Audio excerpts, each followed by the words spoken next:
Hello everyone, welcome to my channel. मैं शगुफ्ता और आज हम पढ़ने वाले हैं विकास की अवधारणा और विकास के सिद्धांत। विकास की अवधारणा और सिद्धांत आपको पहले भी पढ़ा दिए हैं, लेकिन यहाँ पर कुछ पॉइंट आपको नोट करवाने हैं जो आपकी एग्ज़ाम से रिलेटेड बहुत ज़्यादा इम्पॉर्टेंट हैं। तो विकास क्या है, विकास के सिद्धांत क्या है, अवधारणा क्या है, ये क्या क्या चीज़ें विकास में आती हैं, वो सब आप जो है आज की वीडियो में देखेंगे। आपको विकास बहुत ज़्यादा डीपली पढ़ा दिया है। आपकी जो सीरीज़ वाले वीडियो हैं आप उनमें देख लें, या थ्योरिकल जो वीडियो है उनमें भी हैं। तो विकास के बहुत ज़्यादा टॉपिक अपलोड हो चुके हैं, बिल्कुल डीपली पढ़ा दिया है आपको विकास को, विकास के सभी सिद्धांत को और एक एक उसके शब्द को जो है आपको डीपली उसका पूरा एक्सप्लेनेशन कर दिया गया है। आप आसानी से वहाँ पे समझ सकते हैं विकास को। एक बार आपने समझ लिया तो आपको रटने की ज़रूरत नहीं है। विकास को हम समझ कर ही जो है उसको याद रख सकते हैं, उसको रटने की ज़रूरत नहीं है। विकास चैप्टर बहुत आसान है। तो जितने भी आपके सीडीपी के इम्पॉर्टेंट टॉपिक हैं सब अपलोड हो चुके हैं। अधिगम के जो इम्पॉर्टेंट सिद्धांत हैं वो भी अपलोड हो चुके हैं। नेक्स्ट वीडियो में हम वाइगोत्स्की का सिद्धांत पढ़ेंगे जो कि इम्पॉर्टेंट है। तो आज की वीडियो में हम विकास की अवधारणा और सिद्धांत देखेंगे। हालांकि हम विकास को पढ़ चुके हैं, पहले ही सारा कुछ पढ़ चुके हैं। तो यहाँ पर हम सिर्फ उसके पॉइंट देखेंगे, कौन से पॉइंट हमें नोट करने हैं और कौन से पॉइंट ऐसे हैं जो हमें अच्छे से समझने हैं और उसका जो है एग्ज़ाम्स में आ सकते हैं वो। तो यहाँ पर आपको नोट करना पड़ेगा एक एक पॉइंट जो भी इसमें दिया है, सारे कुछ आप नोट कर लेना। इसको बहुत ज़्यादा एक्सप्लेनेशन नहीं करना है यहाँ पर आज के वीडियो में, क्योंकि एक्सप्लेन इसको किया जा चुका है पहले ही। आप वीडियो देखें, प्लेलिस्ट से जाकर आपको मिल जाएंगे, वहाँ पर एक एक शब्द को बिल्कुल डीपली एक्सप्लेन किया है। तो यहाँ पर भी अगर उन्हीं शब्दों को फिर से एक्सप्लेन करेंगे तो चीज़ें डबल हो जाएंगी, टाइम ज़्यादा वेस्ट होगा, इसलिए यहाँ पर सिर्फ आप नोट करें। तो चलिए वीडियो स्टार्ट करते हैं। उससे पहले चैनल पर नए हैं तो सब्सक्राइब ज़रूर कर दीजिए, साथ ही बेल आइकन को भी प्रेस कर दीजिए। हम पढ़ रहे हैं विकास क्या है या विकास की अवधारणा। तो सबसे पहले आती है बात विकास क्या है। ये आपको पहले भी बता दिया है विकास क्या है, लेकिन एक और भाषा में समझ लीजिए कि विकास क्या है। किसी व्यक्ति में किसी नवीन क्षमता, आदत या आकृति का जन्म जो उसमें पहले मौजूद नहीं थी, विकास कहलाएगी। किसी भी व्यक्ति में कोई भी नवीन क्षमता या कोई नया होता है, कुछ भी उसमें या नई आदत आती है, नई आकृति का जन्म होता है जो कि उसमें पहले से मौजूद नहीं थी, तो विकास कहलाएगी। ठीक है, तो ये आप सब समझते हैं कि विकास क्या होता है। कोई छोटा बच्चा होता है, जो चीज़ें उसे पहले नहीं आती थी लेकिन बाद में आ गई हैं, बाद में वो सीख गया है, या जो आदत उस पहले नहीं थी बाद में वो सीख गया है, बाद में वो उसमें आदतें आ गई हैं, तो उसका विकास हुआ है। बौद्धिक विकास, शारीरिक विकास या संवेगात्मक विकास जो भी हुआ है, जो चीज़ें पहले नहीं थी वो बाद में जिनका जन्म हो गया उसको ही विकास कहेंगे। तो एक तो है सिंपल भाषा विकास क्या है। आप यहाँ पर स्टेटमेंट भी देखेंगे कुछ विद्वानों के जिनसे क्वेश्चन हमेशा आते हैं। तो विकास की जो यहाँ पर परिभाषाएं और स्टेटमेंट दिए गए हैं वो भी आप ज़रूर याद करें, क्योंकि ज़्यादा नहीं है, 3-4 हैं और छोटी छोटी सी हैं परिभाषाएं, तो आप याद कर सकते हैं क्योंकि वो इम्पॉर्टेंट हैं।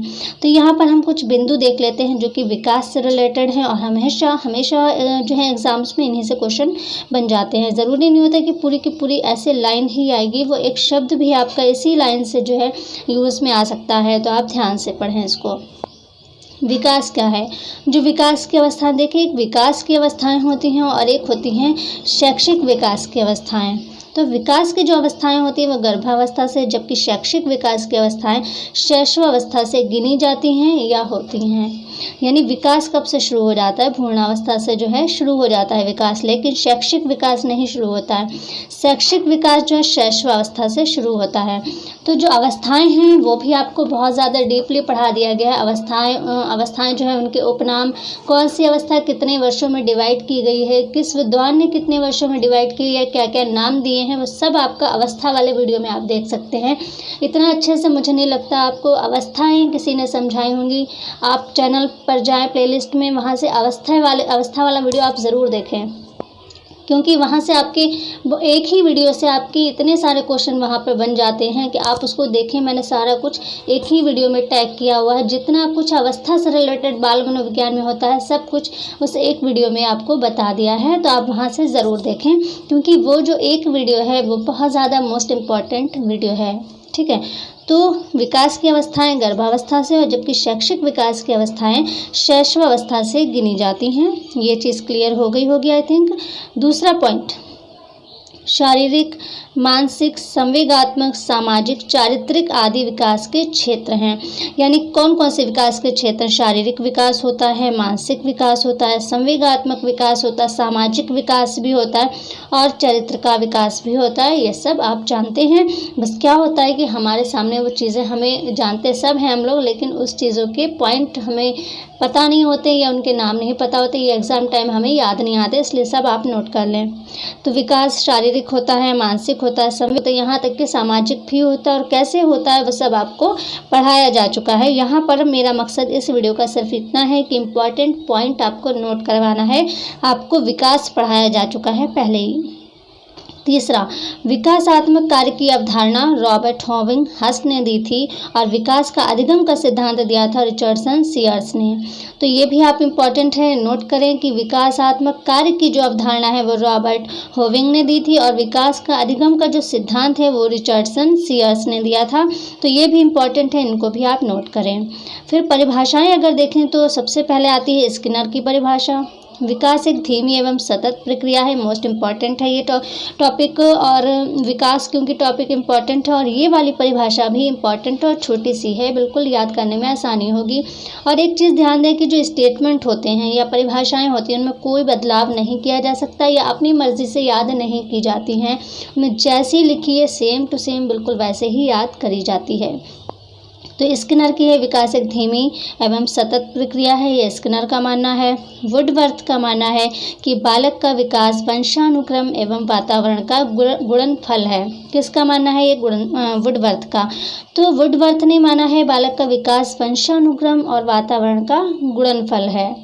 और देखें यहाँ पर जो आपका सिलेबस है उसमें वंशानुक्रम और वातावरण है, तो आपका वंशानुक्रम और वातावरण जो एक टॉपिक आपका बनता है ये भी आपको पढ़ा दिया है पूरा। यानी वंशानुक्रम और वातावरण का जो प्रभाव पड़ता है विकास पर या अधिगम पर या जो भी है, तो आपका ये वाला टॉपिक पूरा पढ़ा दिया गया है, वंशानुक्रम और वातावरण, क्योंकि ये आपका सिलेबस में है। ठीक है, तो इसको जो है आप इसको भी ध्यान से पढ़ें। फिर है नेक्स्ट है मुनरो। इन्होंने कहा है विकास भ्रूणावस्था से वृद्धावस्था तक होने वाले परिवर्तन की श्रृंखला का नाम है। किसने कहा है? मुनरो ने कहा है। फिर आते हैं हरलॉक। हरलॉक ने कहा है विकास एक क्रमिक एवं धीमी प्रक्रिया है जिसके फलस्वरूप नवीन योग्यताओं और विशेषताओं का जन्म होता है। किसने कहा है? हरलॉक ने कहा है। तो इसमें तो कुछ समझाना होता नहीं क्योंकि ये स्टेटमेंट होता है, एक परिभाषा होती है, तो इसको जो है मतलब कुछ इसमें अलग नहीं किया जा सकता, कुछ बदलाव नहीं किया जा सकता, जैसी लिखी है बिल्कुल वैसे ही इसको आपको सिर्फ याद करनी है। फिर है वृद्धि और विकास में अंतर क्या है। यानी कुछ लोग विकास को वृद्धि समझ लेते हैं या जो वृद्धि में जो चीज़ें होती हैं या वृद्धि के लिए जो शर्तें होती हैं उसको विकास का समझ लेते हैं। तो उसमें अंतर देखते हैं क्या होता है, क्योंकि कई बार एग्ज़ाम्स में क्वेश्चन जो आता है कि इसमें से 4 ऑप्शन होते हैं, इनमें से वृद्धि के लिए या वृद्धि का क्षेत्र है या वृद्धि के लिए कौन सी कथन सत्य है या विकास के लिए, तो उसमें कन्फ्यूज़न होता है। तो वो आप नोट करें, ये बहुत ज़्यादा इम्पॉर्टेंट चैप्टर है। इसलिए सबसे पहले हम देखते हैं वृद्धि की क्या पहचान है या वृद्धि के लिए किन चीज़ों को देखा जाता है या वृद्धि के लिए कौन से टॉपिक या कौन से पॉइंट आते हैं और विकास के लिए कौन से आते हैं। वृद्धि को देखें। वृद्धि कुछ समय बाद समाप्त हो जाती है। सब जानते हैं कि वृद्धि एक निश्चित ही होती है, उसका एक लिमिट होती है कि वहाँ पर जाके वो समाप्त हो जाएगी। कोई भी पौधा देखें, पेड़ देखें, ठीक है, वो बढ़ता रहता है। कहते हैं पेड़ों में भी जीवन होता है, जान होती है, तो वो बढ़ते रहते हैं, लेकिन एक हद होती है, एक लिमिट होती है। ऐसे ही मनुष्य एक लिमिट तक ही बढ़ता है, वृद्धि होती है। वृद्धि मतलब बढ़ना, तो कुछ समय बाद क्या होता है? समाप्त हो जाती है। ये मूर्त होती है, वृद्धि मूर्त होती है, यानी दिखाई देती। मूर्त मतलब प्रत्यक्ष। जो चीज़ें प्रत्यक्ष होती हैं उन्हें मूर्त कहते हैं। मूर्त का मतलब आप यहाँ पर मूर्ति से समझ लें, मूर्ति दिखाई देती है ना, मूर्ति दिखाई देती है। तो मूर्त जो है आप इसको जो याद रखने के लिए मूर्त अमूर्त में कन्फ्यूज़न ना हो, इसलिए आप मूर्त को मूर्ति समझ लें। और क्योंकि मूर्ति दिखाई देती है तो इससे आपको ध्यान रहेगा कि मूर्त किसको कहते हैं? जो चीज़ें हमें दिखाई देती हैं, जो चीज़ें प्रत्यक्ष होती हैं। तो ये क्या होती है? वृद्धि मूर्त होती है और हमें दिखाई देती है कि वृद्धि हो रही है, ठीक है। लेकिन विकास क्या है? हमें नहीं दिखाई देता। विकास सिर्फ होता है लेकिन कोई ऐसी प्रत्यक्ष चीज़ नहीं है जिसको हम अपनी आँखों से देखें, ठीक है। तो वो होती है अमूर्त, लेकिन वृद्धि होती है मूर्त। मात्रात्मक होती है वृद्धि, यानी इसकी मात्रा होती है। मापन संभव है, वृद्धि का मापन संभव है। जैसे कोई मनुष्य 6 फीट का है, ठीक है, कोई 4 फीट, तो उसका एक मापन संभव है वृद्धि का, या कोई पौधा है उसकी माप की जाती है। फिर क्या है, वृद्धि सिर्फ शारीरिक होती है, दिशा निश्चित नहीं होती है। यानी अगर मनुष्य की बात करें तो वृद्धि सिर्फ शारीरिक होती है, ठीक है, शरीर बढ़ेगा, ठीक है, या मस्तिष्क जो है उसका बचपन में कुछ वज़न होगा, बड़े वयस्क होने पर वज़न थोड़ा सा बढ़ जाएगा, यानी शरीर का ही एक पार्ट है वो, ठीक है। तो वृद्धि जो है सिर्फ शारीरिक होती है, यानी संवेगों में वृद्धि नहीं होती, सामाजिक वृद्धि नहीं होती है, मानसिक वृद्धि नहीं होती। देखिए यहाँ पर दिमाग में जो एक ब्रेन होता है, और उस ब्रेन में और जो मानसिक स्थिति होती है उसमें बहुत अंतर है। ब्रेन एक शरीर का पार्ट है, लेकिन मानसिक जो मन की होती है, मनोदशा होती है, वो दिखाई नहीं देती, उसका विकास नहीं दिखाई देता है। इसलिए वृद्धि दिखाई देती है, विकास नहीं दिखाई देता। तो वृद्धि सिर्फ शारीरिक होती है और दिशा निश्चित होती है वृद्धि की। वृद्धि की एक दिशा निश्चित होती है, किस दिशा में होगा, या तो मतलब ऊपर नीचे होगा, दाएं बाएं, जो भी चीज़ें हैं, वृद्धि की एक दिशा निश्चित होती है, लेकिन विकास की दिशा निश्चित नहीं होती। लेकिन यहाँ पर एक नोट भी पढ़ लें। मनोवैज्ञानिक फ्रैंक जो हैं, उन्होंने वृद्धि को सिर्फ कोशिकीय वृद्धि माना है। तो यहाँ पर आपसे पूछा जा सकता है कि कौन से विद्वान हैं जिन्होंने वृद्धि को सिर्फ कोशिकीय वृद्धि माना है, वो है फ्रैंक, ठीक है। तो फ्रैंक ने वृद्धि को सिर्फ कोशिकीय वृद्धि माना है। अब देखते हैं विकास में क्या चीज़ें आती हैं। जो विकास और वृद्धि में तभी तो हम अंतर कर पाएंगे जब हम जान पाएंगे।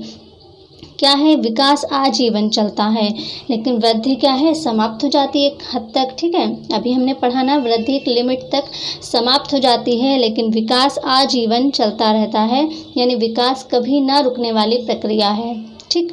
विकास अमूर्त होता है, यानी अभी बताया कि अमूर्त होता है, यानी विकास हमें प्रत्यक्ष दिखाई नहीं देता, विकास अमूर्त होता है। गुणात्मक एवं मात्रात्मक होता है क्या, विकास। मापन संभव नहीं है, या फिर पूरी तरह से मापन संभव नहीं है, किसका, विकास का। ये भी कह सकते हैं कि मापन संभव नहीं है, या फिर ये कह सकते हैं कि पूरी तरह संभव नहीं है, किसका, विकास का मापन। फिर है विकास अत्यंत व्यापक एवं बहुआयामी है। बहुआयामी मतलब विकास किसी भी चीज़ का हो सकता है, शारीरिक हो सकता है, मानसिक हो सकता है, चारित्रिक हो सकता है, सामाजिक हो सकता है, संवेगात्मक हो सकता है।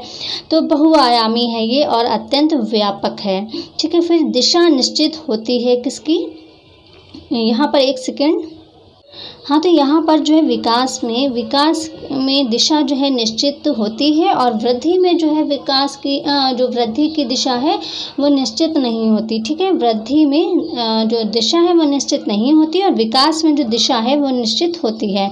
तो ये विकास में और वृद्धि की चीज़ें हमें पता होंगी, तभी हम अंतर कर पाएंगे। विकास जो है मतलब जीवन पर्यंत चलने वाली एक प्रक्रिया है, जो कि कभी समाप्त नहीं होती, लेकिन वृद्धि समाप्त हो जाती है।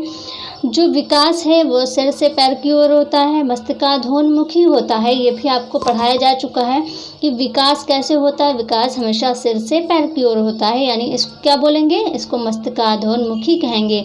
अगर एग्जाम्स में 4 ऑप्शन आते हैं तो इसमें आप मस्तकाधोन्मुखी जो लिखा होगा उसको आप टिक करेंगे विकास के लिए, यानी मस्तक से, यानी क्या होता है, सिर से पैर की ओर विकास होता है, ठीक है। फिर देखते हैं इसका क्या नोट है। इसका नोट है वृद्धि एवं विकास वास्तव में एक दूसरे पर निर्भर हैं, इन्हें पूरी तरह से अलग नहीं किया जा सकता है, ठीक है।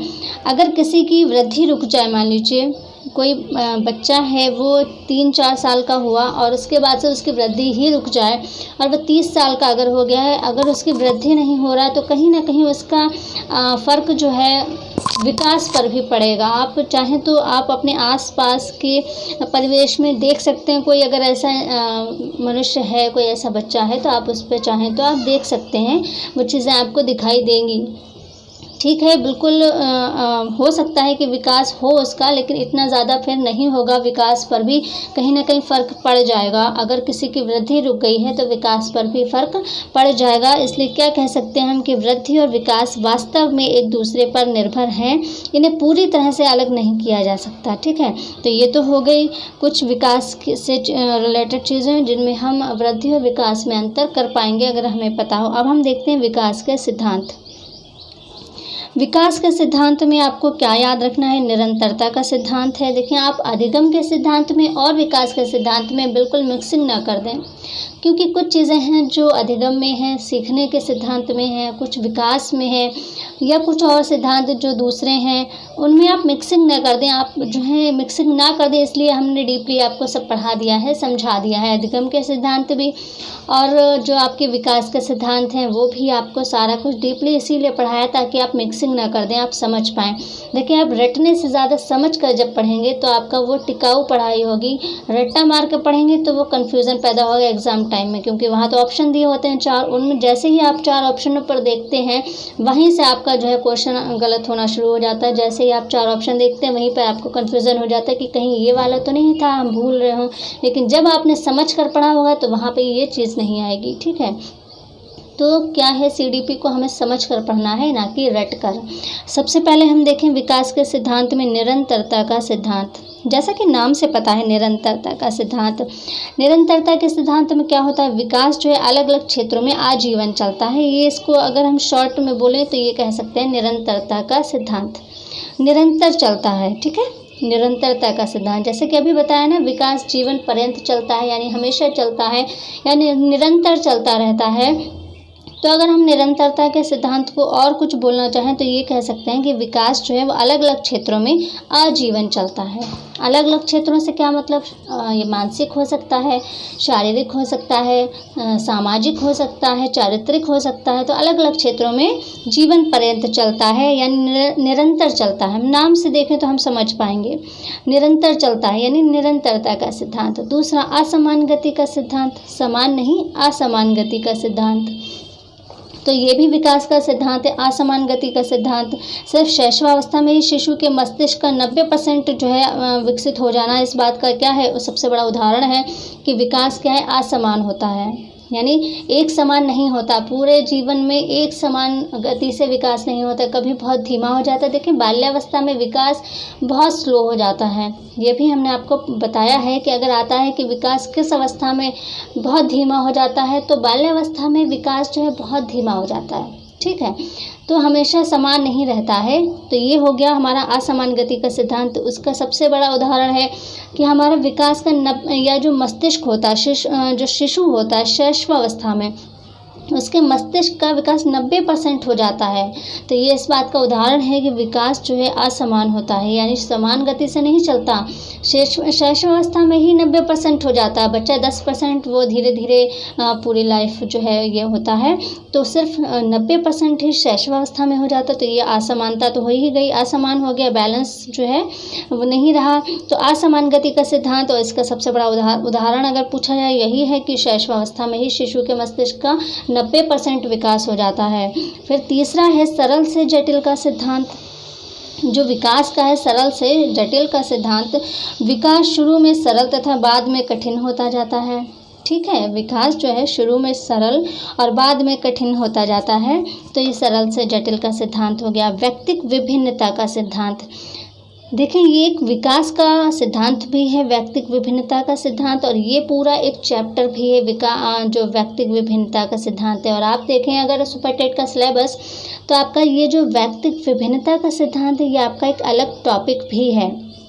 यहाँ पर देखें तो पूरे जो सिद्धांतों में आता है व्यक्तिक विभिन्नता का सिद्धांत, लेकिन इसको हमने एक पूरे चैप्टर के रूप में आपको पढ़ा दिया है व्यक्तिक विभिन्नता का सिद्धांत, क्योंकि ये बहुत ज़्यादा इम्पॉर्टेंट है ये वाला टॉपिक, व्यक्तिक विभिन्नता का सिद्धांत। और आप कोई सभी पेपर उठा कर देखें पिछले, तो यहाँ से क्वेश्चन आपके ज़रूर पूछे जाते हैं इस टॉपिक से, और ये अपने आप में बहुत इंपॉर्टेंट टॉपिक है।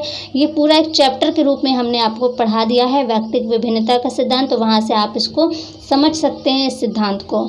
ठीक है, क्योंकि ये पूरे एक चैप्टर है इसका, तो यहाँ पर आपको इतना कुछ नहीं समझा सकते, वहाँ पर आप देख सकते हैं व्यक्तिक विभिन्नता को। ठीक, फिर ये पांचवा है संबंध का सिद्धांत। ठीक है, संबंध का सिद्धांत क्या, अंतः संबंध का सिद्धांत यहाँ पर होगा, सॉरी यहाँ पर अंतः लिख लीजिएगा आप सब, यहाँ पर पहले अंतः। ठीक है, अंतः इस तरह से, तो अंतः संबंध का सिद्धांत है ये, ओनली संबंध नहीं है, यहाँ पर अंतः लिख लीजिए। ठीक है। इस तरह से अंतः संबंध का सिद्धांत, यानी क्या होता है, जो विकास होता है उसका किसी क्षेत्र से या दूसरे क्षेत्रों से एक दूसरे के साथ संबंध होता है। संबंध का सिद्धांत, अंतः संबंध का सिद्धांत इसीलिए कहते हैं इसको क्योंकि विकास के किसी भी एक पक्ष पर पड़ने वाला प्रभाव जो है उसका असर सभी पक्षों पर दिखेगा। यानी किसी भी एक पक्ष पर अगर असर किसी भी चीज़ का प्रभाव पड़ेगा, मान लीजिए मन पर ही अगर ब्रेन पर ही अगर विकास के किसी भी एक पक्ष पर पड़ने वाला प्रभाव जो उसका असर सभी पक्षों पर दिखता है। मान लीजिए ब्रेन पर अगर कोई प्रभाव पड़ा है तो उसका जो असर होगा वो शरीर के दूसरे पक्षों पर भी दिखाई देगा। यानी इसीलिए कहते हैं एक दूसरे से उसका अंतः संबंध है, इसीलिए इसको अंतः संबंध का सिद्धांत कहते हैं।